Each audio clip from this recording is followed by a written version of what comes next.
जून 2025 बेंगलुरु की सड़कों पर आरसीबी की जीत का जश्न, लाखों की भीड़, विराट का मैसेज, आरसीबी का ऐलान, आओ मनाएं जीत का त्योहार।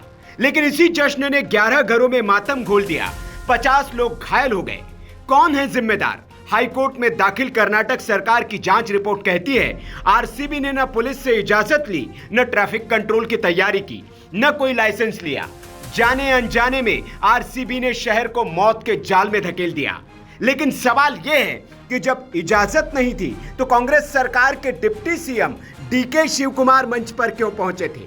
सरकार को जब मालूम था कि कोई परमिशन नहीं ली गई तो भीड़ को इकट्ठा क्यों होने दिया गया? जब भगदड़ में 11 मौतें हो चुकी थी तो क्या वजह थी कि चिन्ना स्वामी स्टेडियम में पार्टी चलती रही?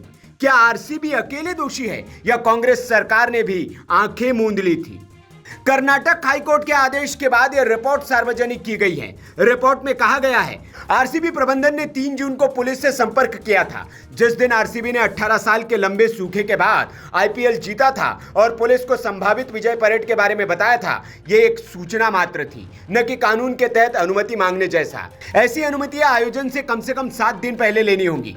इस मामले में आवेदक आयोजक द्वारा लाइसेंसिंग प्राधिकारी को निर्धारित प्रारूप में कोई आवेदन प्रस्तुत नहीं किया था। निर्धारित प्रारूप में अपेक्षित जानकारी के अभाव में लाइसेंस प्रदान करने वाले प्राधिकारी के लिए अनुरोध पर सकारात्मक रूप से विचार करना संभव नहीं था। इसके बाद कब्बन पार्क पुलिस स्टेशन के पुलिस निरीक्षक ने केएससीए द्वारा 3 जून 2025 को शाम लगभग 6:30 बजे किए गए अनुरोध को अनुमति नहीं दी, क्योंकि फाइनल मैच के दोनों संभावित परिणामों यानी आरसीबी की जीत या हार के लिए अपेक्षित अनुमानित भीड़, किए गए प्रबंधों आदि के बारे में जानकारी का अभाव था। आरसीबी ने पुलिस से परामर्श किए बिना अगले दिन 7:01 पर अपने आधिकारिक सोशल मीडिया हैंडल पर एक फोटो पोस्ट की, जिसमें लोगों के लिए निःशुल्क प्रवेश की सूचना दी गई और जनता को विजय परेड में भाग लेने के लिए आमंत्रित किया गया, जो विधान सौध से शुरू होकर चिन्ना स्वामी स्टेडियम में समाप्त होगी।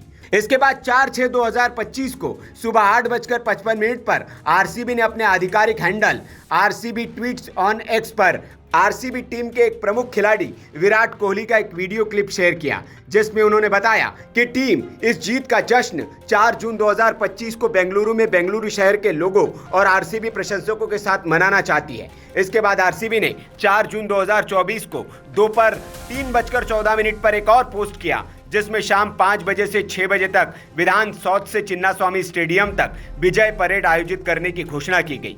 इस विजय परेड के बाद चिन्ना स्वामी स्टेडियम में समारोह आयोजित किए जाएंगे। इस पोस्ट में पहली और एकमात्र बार उल्लेख किया गया था कि शॉप royalchallengers.com पर मुफ्त पास, सीमित प्रवेश उपलब्ध थे और अब तक पास वितरण के बारे में कोई जानकारी नहीं थी।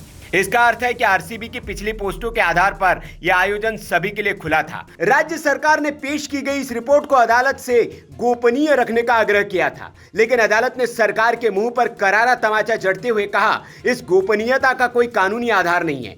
जनता को पता होना चाहिए कि भगदड़ का जिम्मेदार कौन है।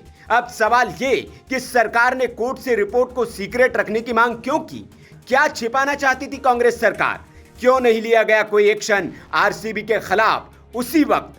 क्या वीआईपी नेताओं के मौजूद होने की वजह से भीड़ को रोका नहीं गया? जिन माँ बाप ने अपने बच्चों को खोया, जिन परिवारों ने अपने को भगदड़ में खो दिया, उनके लिए यह जश्न एक तमाचा बन गया और सत्ता के गलियारों में अब भी खेल जारी है। जवाब कोई नहीं, अब वक्त है जवाबदेही का। आरसीबी तो सिर्फ मोहरा था या पूरा खेल कांग्रेस सरकार की नाकामी का था? क्यों न उठे ये सवाल कि जिनके पास सत्ता थी उनकी जिम्मेदारी क्यों नहीं तय की गई? भगदड़ की कीमत 11 जाने थी और इसका हिसाब अब जनता को चाहिए। Bureau report, VK news. VK news, राष्ट्र के नाम।